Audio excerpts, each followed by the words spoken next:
Hello, hello. We have been talking for the last 25 minutes. So we are warmed up for this conversation. Um, but I'm super happy to have you here. I am ecstatic about all the things that you have shared with me prior to this recording and the ways that your organization is moving. But just to start us off, could you introduce yourself? Yeah. My name is Lashanna Williams. I am a massage therapist and a mother and a community human out here in Seattle. I get to do a lot around the places that I live and work.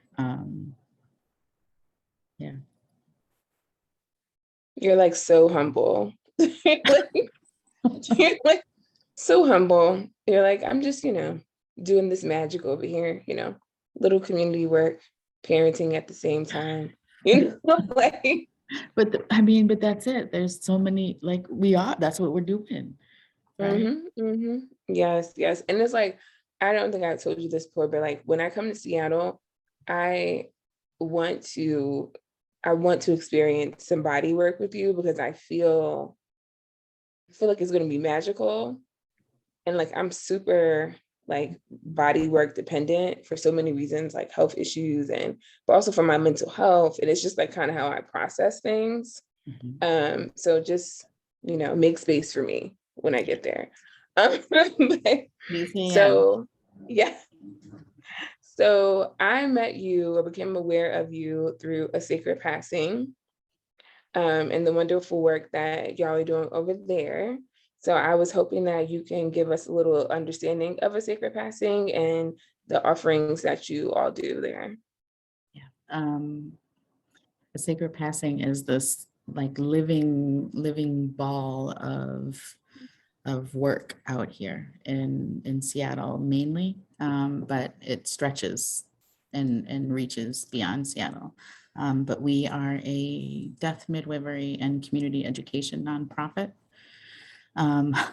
which means that we are small, tiny, unfunded, and really doing some, I think, amazing things. We get to try to create access for people around what is possible with their death and their dying, giving folks education around what's legal and what people will tell you is illegal and is not. Really making sure that the things that people are oh no, that's just the way it is. No, it's not actually.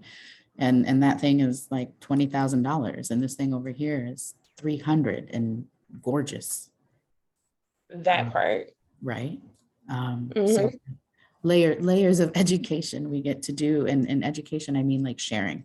The spaces that we create are we try to make sure that they are generative and understanding of we are all bringing some education to here, and through our experience and through the things that we have learned, understanding from each other, our understanding of how to care for each other in death grows. We offer a program called A Place to Die in Washington State. People don't always have. Amazing. Yeah. But yes, go ahead. I just have to say amazing. It really is. It's an all volunteer run program where people who want to use medical aid in dying or voluntary stopping of eating and drinking can request a room at one of these spaces, and then go there, and a community care team will care for them into their death. There are 6 spaces right now in Washington that we have. Our goal is 20, and all around.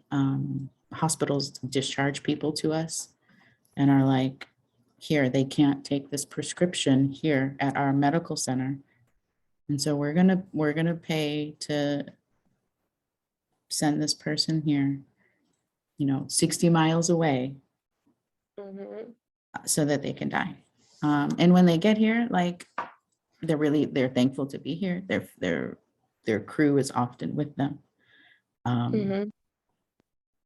Yeah, I could talk about that for days. It's possible everywhere. So if someone has an extra room in your house, like holler.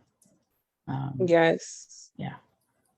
Um, Yes. our abortion doula curriculum that we're building, we're creating a curriculum for folks to access online, to learn about abortion, learn the history, learn the process, hear from people, hear stories, stories from all kinds of experiences. Um, storytelling, period, and the learning through storytelling is like a main forgotten education tool in the like the cogs of education. Like I think in community we all understand, like we continuously learn through story, but the structures that have put education in front of us have like shaken the story right out.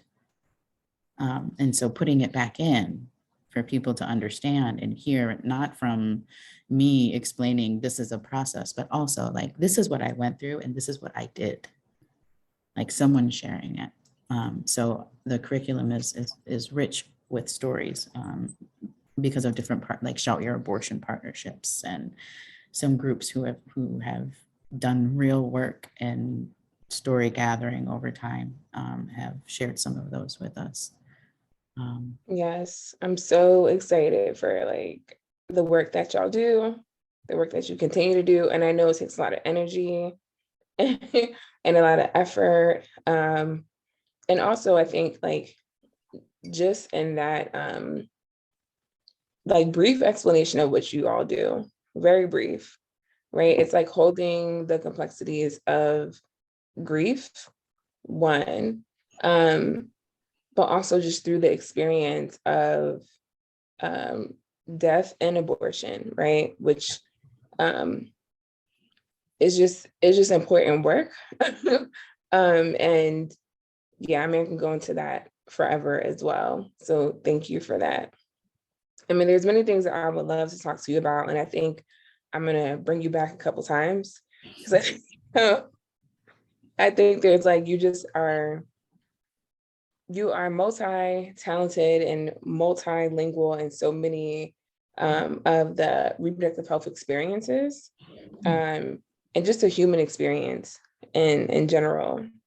But right now, we are, as you know, currently going through the expected post-Roe. And like it's so wild because yesterday, is it Oklahoma Oh, who fuck. put, Yes. oh my goodness, like what? From conception? What are we doing?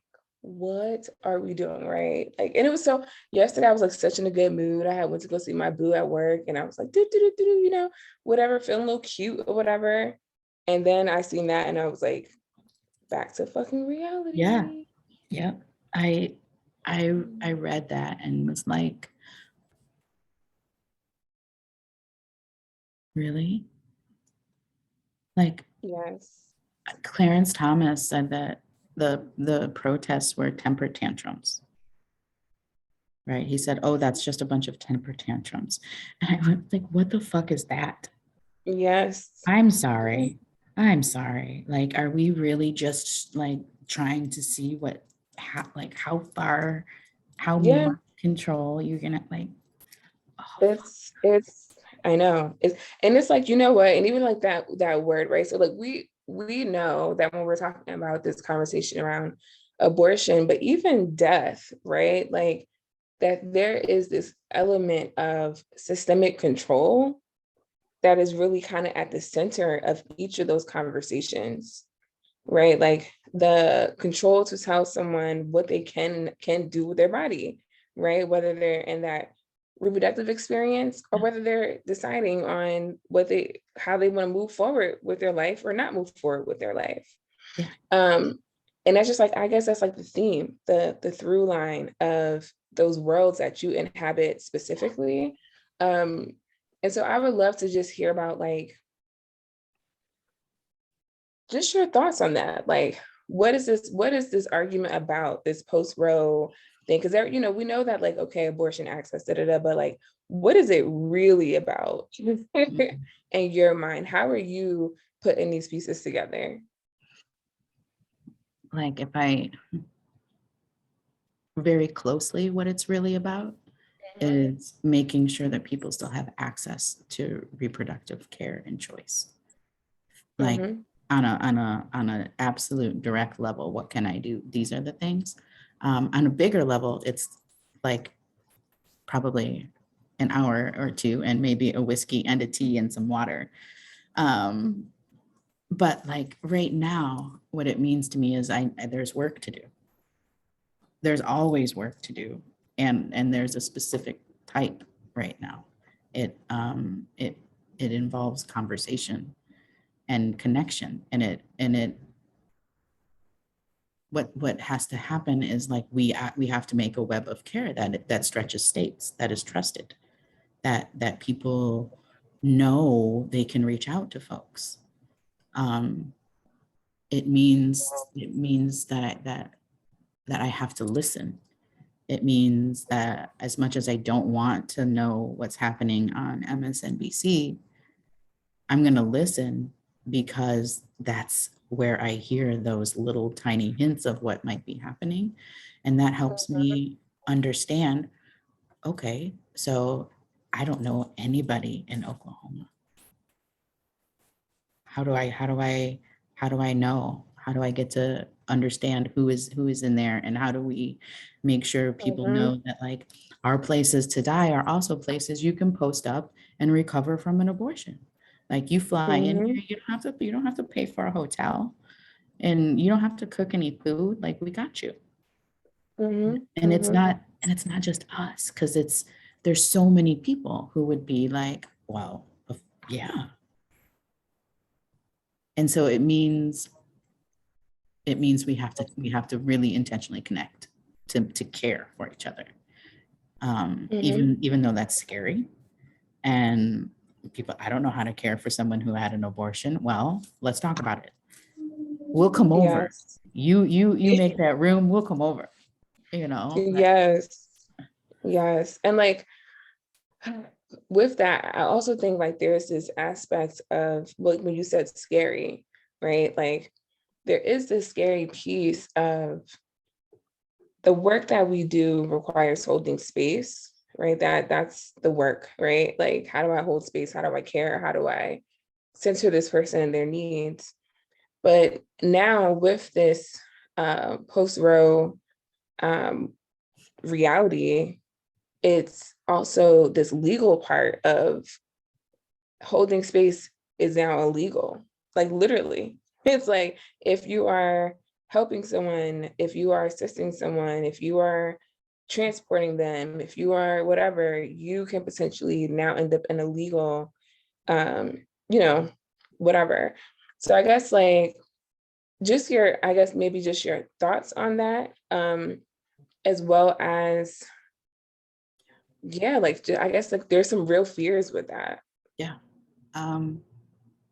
First, like, yeah, they're real, and the law is absolutely real and absolutely unfucking fair. So Mm-hmm. there will be people who it doesn't affect at all, who are able to maneuver and know what papers to submit at the right time and the right place to like get out of things. And other people who are like, I don't even live at the address they fucking sent that to.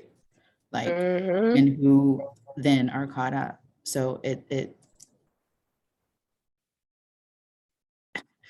it's just how it always is. That's what the law is. It is this unfair appearance of fairness. Um, Yes. you know, Unfair appearance of fairness. Yes. um, I also like I sit in that space on a regular basis with people I care for who don't want to be alive, period, and who don't Mm-hmm. don't have a terminal illness and who aren't struggling from some sort of physical ailment that the government or the powers that be deem okay to end your life with. So sitting with people and talking about, okay, here's this plan so that when I die, everything isn't a shit show. What are those things that you want to put in order? What are other conversations that you want to have? What are all of the things? And so sitting with people and talking about that is illegal. And a space that I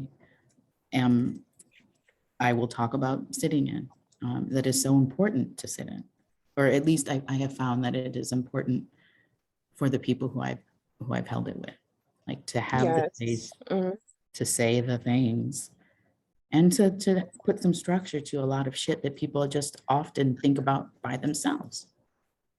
I'm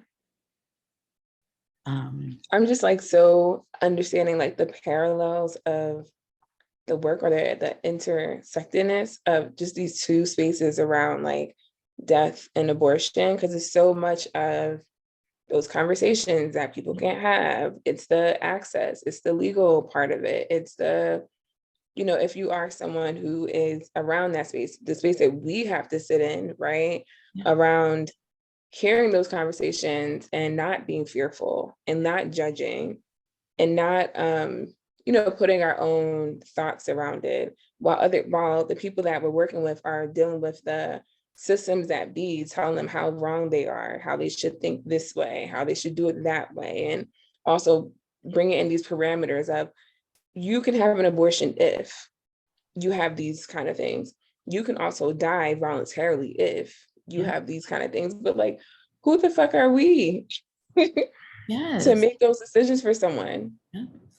Who are we to make these parameters? What?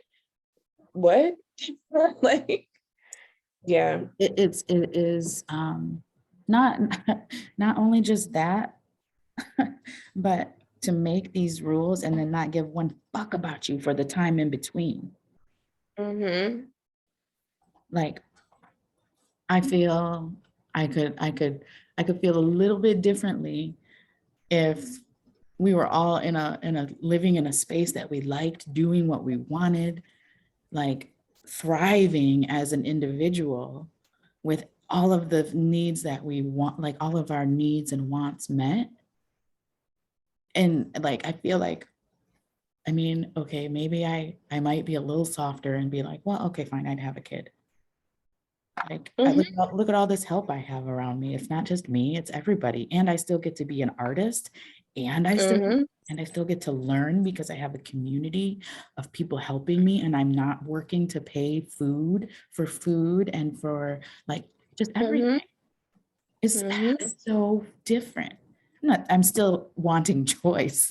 Like, I don't want to get confused, but it's like, I don't know.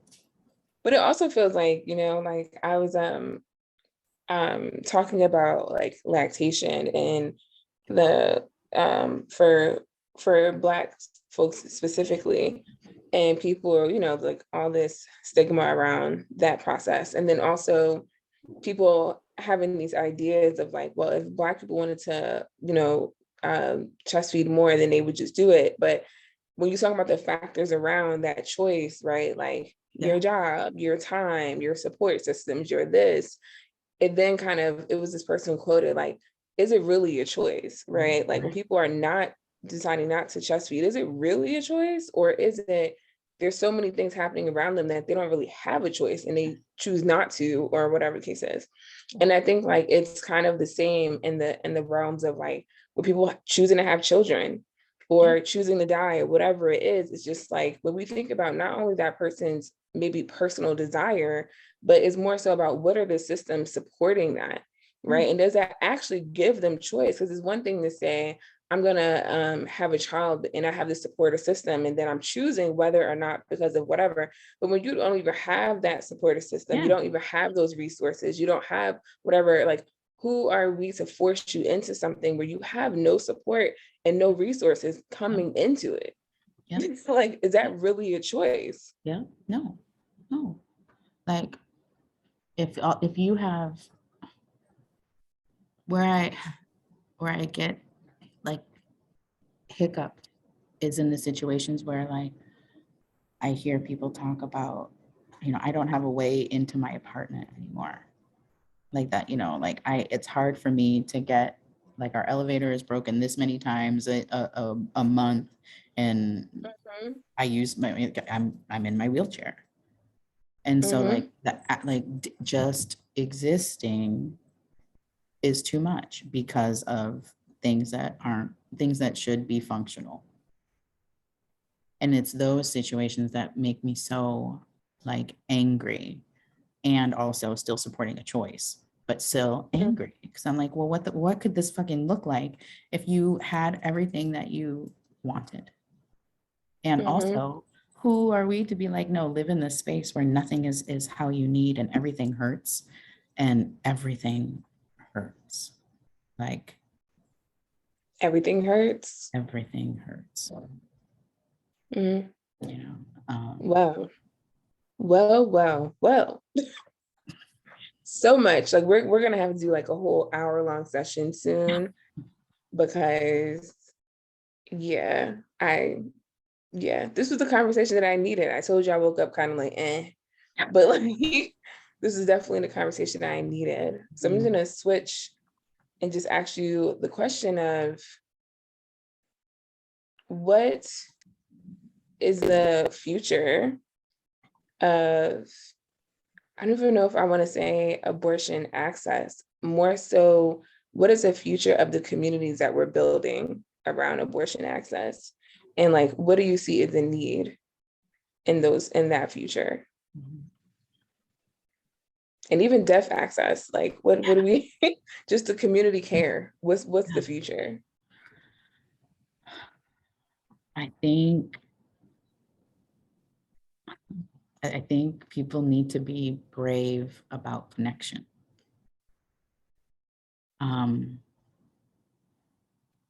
They need to be brave, and they need to listen.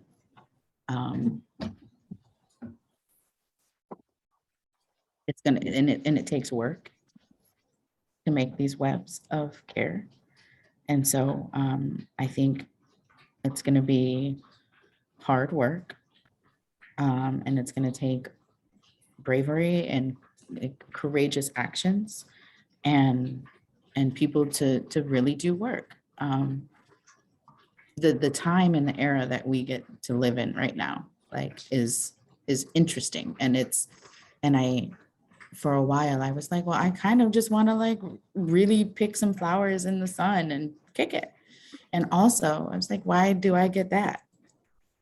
Why is that the era that I think I get to live in? Like, no, that I think for me that like the era that I'm living in is work. And I think it's going to be absolutely fantastic a little bit from now, the generation or two. But this is like, we work. And it's it's just, that's our era. That's the truth. That's our friend. Oh, you can't see that.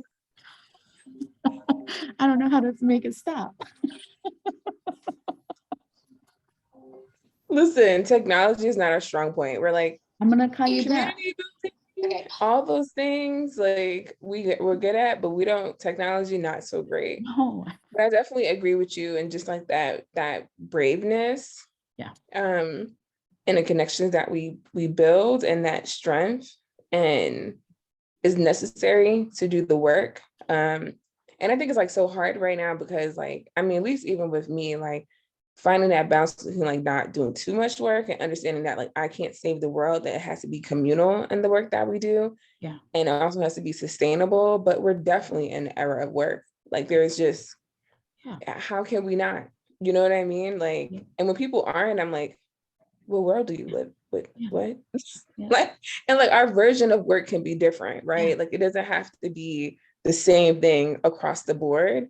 But yeah, I'm like, what is happening? But the last question, because I want to respect your time, is in all of this work, in all of the political bullshit, in the communities that we're building and continue to build, and work that we're going to continue to do, how are you taking care of yourself?